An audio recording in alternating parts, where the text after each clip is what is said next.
Kuuba tulevik on meie presidendi, Ameerika Ühendriikide presidendi kätes. Mis iganes ka juhtuks, sõjaministeerium on valmis igasugusteks olukordadeks. Oleme siin, et sellest täna rääkida ja pärast teha füsioteraapiat. Mis sa arvad? Pentagon pani Guantanamo kolmapäeval 10. juunil 2026 Kuuba vastase surve keskmesse. Ta rääkis vägedega ja jättis sõnumi, mis jõudis Havannasse kui kõrgeim häire. Sõnum oli lihtne ja tõsine. See kõne ei tulnud eraldiseisvalt. See tuli pärast sõjaväeõppusi Key Westis, Floridas, kus kasutati mehitamata süsteeme ja tehisintellekti. Pärast lõunaväejuhatuse hiljutisi liikumisi Kariibi mere piirkonnas.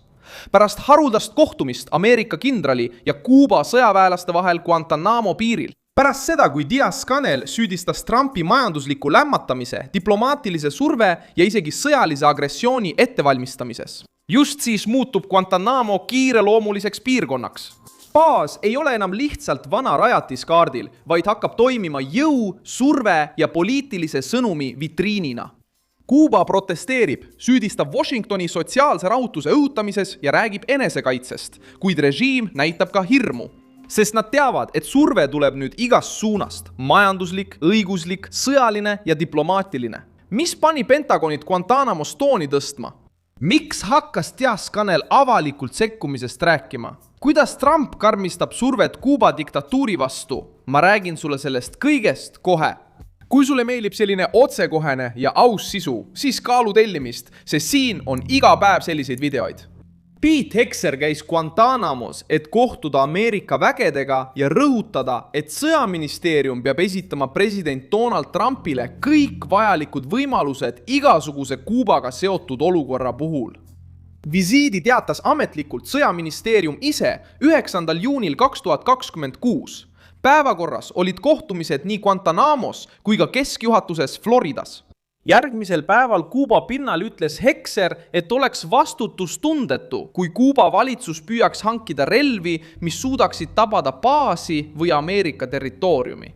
Reutersi andmetel väitis ta, et Havana kutsub esile vastasseisu, mida ta ei soovi ega suudaks taluda.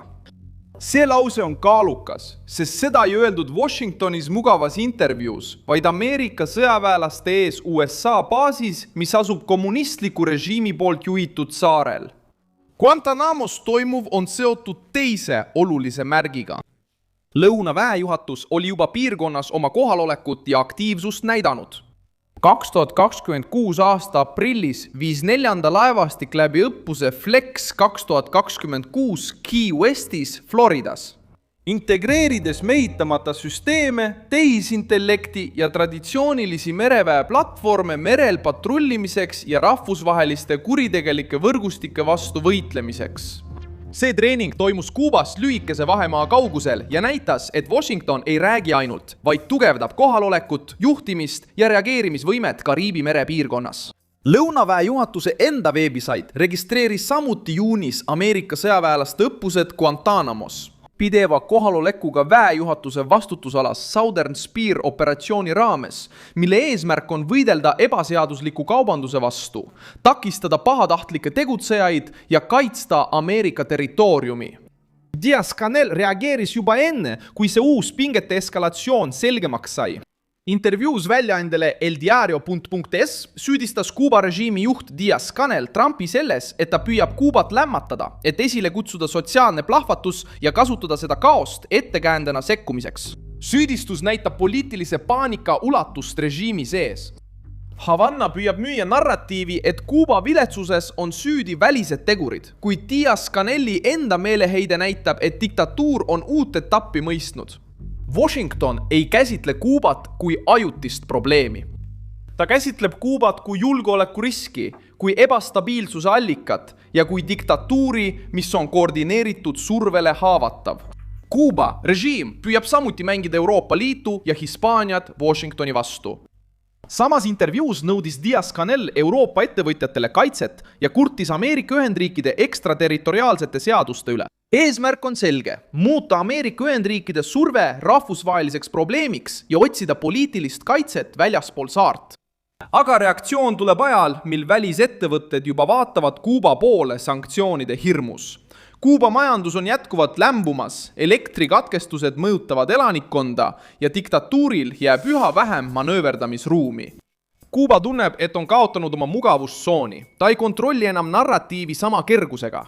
Reuters märkis, et välisminister, kes on Kuuba immigrantide poeg, käsitleb Kuubat kui riikliku julgeoleku ohtu, kuna see asub umbes 145 kilomeetri kaugusel Floridast. See muudab arutelu kaalu. See ei ole ainult ideoloogiline kriitika Kuuba kommunismi suhtes.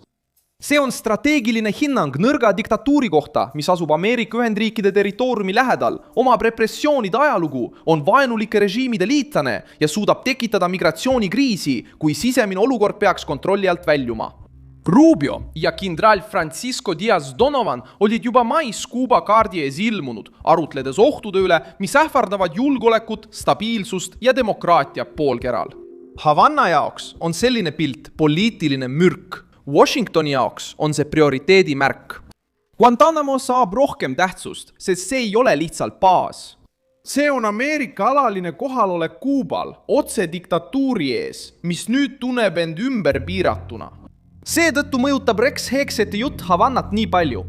Kui ta ütleb, et loodab positiivset suhet Kuubaga, kuid samal ajal hoiatab, et sõjaministeerium annab Trumpile kõik vajalikud võimalused, saab poliitiline sõnum täielikuks. Diplomaatiline võimalus on olemas, kuid see ei ole kulude mõttes soodsaim. Sõjaline surve on olemas, kuid seda ei pea sõjana välja kuulutama.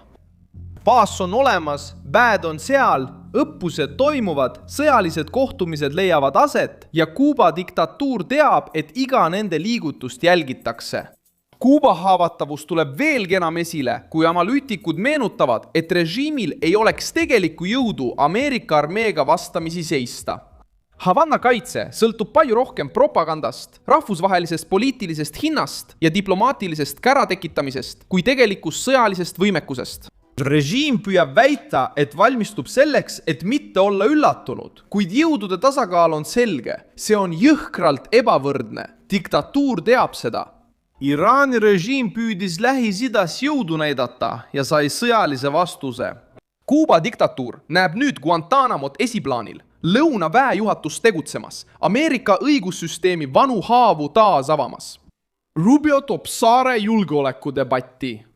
Ja Hekset ütleb vägede ees, et Kuuba ei tohiks mängida relvadega, mis suudavad tabada baasi või Ameerika territooriumi. See ei ole üksik žest, see on märkide kogum.